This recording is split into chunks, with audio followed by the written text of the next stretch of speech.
Olá, queridos amados irmãos, graça e paz a cada um de vocês, sejam todos muito bem-vindos e bem-vindas aqui ao nosso canal. Que alegria poder nos encontrarmos mais uma vez nessa nossa casa e nesse nosso ponto de encontro, onde a palavra de Deus é sempre o centro.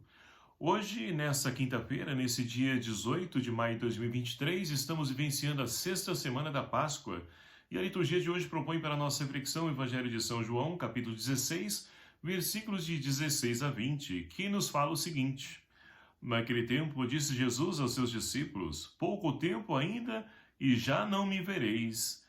E outra vez, pouco tempo e me vereis de novo. Alguns dos discípulos seus disseram então entre si: O que significa o que ele nos está dizendo? Pouco tempo e não me vereis, e outra vez pouco de tempo e me vereis de novo? E eu vou para junto do Pai? Diziam, pois, o que significa esse pouco tempo? Não entendemos o que ele quer dizer. Jesus compreendeu que eles queriam interrogá-lo, então disse-lhes: Estais discutindo entre vós, porque eu disse: Pouco tempo e já não me vereis, e outra vez pouco tempo e me vereis? Em verdade vos digo: vós chorareis e vós lamentareis, mas o mundo se alegrará. Vós ficareis tristes, mas a vossa tristeza se transformará em alegria. Palavra da salvação. Glória a vós, Senhor. Queridos e amados irmãos, caminhando então nessa semana em preparação para a solenidade da Ascensão do Senhor, nós então hoje chegamos mais uma vez ao discurso de despedida, de preparação de Jesus aos seus discípulos. Então Jesus diz que um pouco tempo e já não me vereis, e outra vez pouco tempo e me vereis de novo. Esse trocadilho de palavras de Jesus pode parecer e é ambíguo, porque como pode? Passado um pouco de tempo, não me vereis, e passado um pouco de tempo me vereis. Os discípulos então estavam confusos diante daquilo que Jesus estava tentando ensinar a eles, preparar a eles. E assim, queridos amados irmãos, muitas vezes nós também não entendemos as coisas de Deus na nossa vida. Muitas vezes nós queremos então as coisas às claras, né? Escrita, desenhada, e não é assim. As coisas de Deus, né? Devemos olhar de uma maneira diferente, buscar compreender de uma forma diferente, porque Deus tem os seus termos, os seus meios para poder então nos apresentar, nos falar. E assim, Jesus está tentando preparar os seus discípulos porque ele está falando que um pouco tempo não me vereis. E o que vai acontecer? Olha, ele vai então ser crucificado. Está na quinta-feira santa, né? O dia a qual então ele proclama isso para os discípulos. Está na quinta-feira santa. Então, mais um dia e eles não verão ele porque Jesus vai ser morto e crucificado. E aí então você vai me dizer, mas e esse pouco tempo e me vereis? Ora, Jesus então passa 3 dias, né, da sua paixão, morte e ressurreição. Na sexta, crucificado, o sábado e o domingo da Páscoa, o domingo da ressurreição. Então, um pouco tempo, a qual então os discípulos podem ver ele novamente.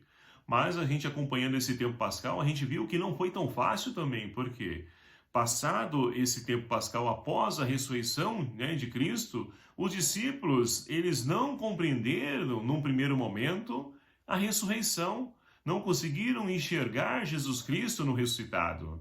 A tal ponto, então, que Tomé, ele vai questionar dizendo, olha, se eu não tocar, se eu não ver. E assim também na nossa vida, muitas vezes acontece da mesma forma. Nós precisamos então tocar, enxergar, ver, compreender, e muitas vezes até um laudo, né, nos atestando que aquilo é um milagre, é uma coisa impossível para seres humanos. Então Deus tem os seus meios de agir, a sua forma, o seu momento, porque o que Deus faz é bom e é perfeito. Agora nós precisamos de fato nos abrir a essa confiança nele e buscarmos então a graça do Espírito Santo para que nós possamos compreender os desígnios de Deus para nós. Muitas vezes nós não entendemos. Muitas vezes nós então passamos por situações, coisas, momentos que nós nos questionamos, mas Senhor, por quê?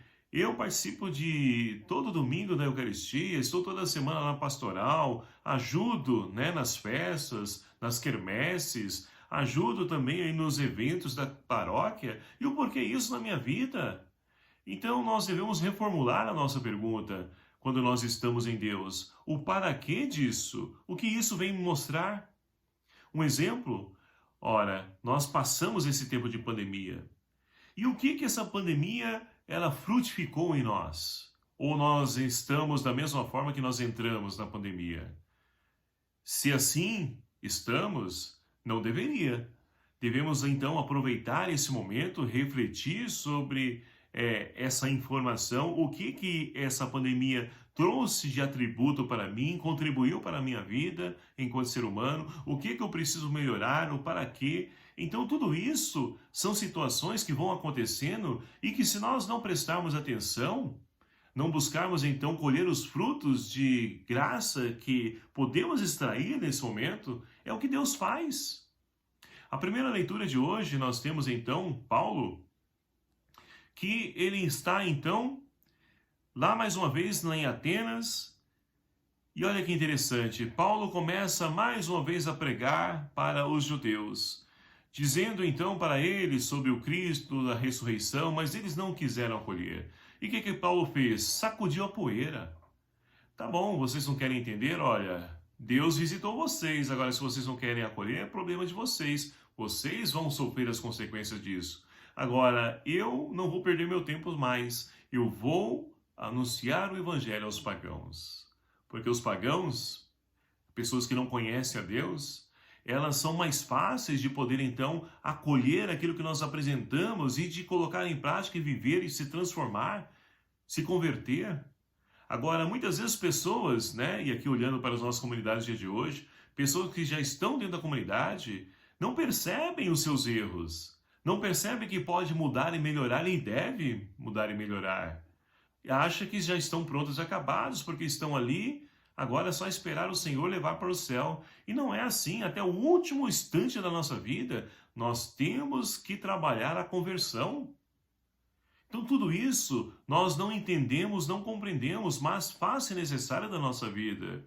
E Paulo, ele usufruiu dessa situação de onde ele não foi acolhido, onde desprezaram ele. Ele foi então, aproveitou disso para frutificar e levar então lá na comunidade de Corinto, na cidade de Corinto, né? Onde depois ele fundou a comunidade de Corinto. Ali para poder anunciar o evangelho. E quantas pessoas se converteram? E os frutos, basta olhar, né? A carta de São Paulo a Coríntios, a primeira e a segunda, é uma comunidade de conflito, sim, mas também de pessoas boas. Tanto que a comunidade de Jerusalém está passando por necessidades, e quem que ajuda a comunidade de Jerusalém? Ora, os coríntios partilharam, e ali Paulo depois recolheu toda a doação e foi levar para a igreja de Jerusalém. Então, meus queridos amados irmãos, é da onde a gente menos espera que surge para nós os frutos, os benefícios, também em nossa vida e das pessoas. Muitas vezes temos pessoas que nós não acreditamos, não confiamos, mas é dela que vai vir, e muitas vezes a nossa palavra de esperança, de salvação, uma resposta que nós buscamos. É assim que Deus age, através dos pequenos também. Então, queridos amados irmãos, que nós possamos, como o salmista de hoje nos convida a poder reconhecer a ação de Deus agindo, né? No tempo, no espaço, no momento oportuno. O Senhor fez conhecer o seu poder de Salvador perante as nações. É assim que Deus age. Através da pequenez de muitas pessoas, Deus se dá a conhecer, se revela também a esses nossos irmãos. E nós, então, somos convidados a poder agradecer a esse Deus que, mesmo diante da nossa fragilidade, da nossa pequenez, Ele nos utiliza como instrumentos, canais da sua graça. Peçamos, então, ao Senhor que o Espírito Santo de Deus seja a nossa força e nos transforme, melhore em nós aquilo que precisa ser transformado, melhorado, para que nós possamos cada vez mais ser objetos de transformação nesse mundo. Louvado seja o nome do nosso Senhor Jesus Cristo, para sempre seja louvado. Obrigado a você, meu querido amado irmão, que nos acompanha aqui no nosso canal, e peço a você que me ajude a evangelizar, compartilhando, divulgando esse canal, esse vídeo, para que também a palavra de Deus alcance o maior número possível de pessoas. O Senhor esteja convosco, Ele está no meio de nós. Por intercessão de São Paulo Apóstolo, abençoe-vos o Deus Todo-Poderoso, Pai, Filho e o Espírito Santo. Amém. Um abraço fraterno a cada um de vocês. Até o próximo vídeo, se for assim nos permitir. Espero por você. Até lá.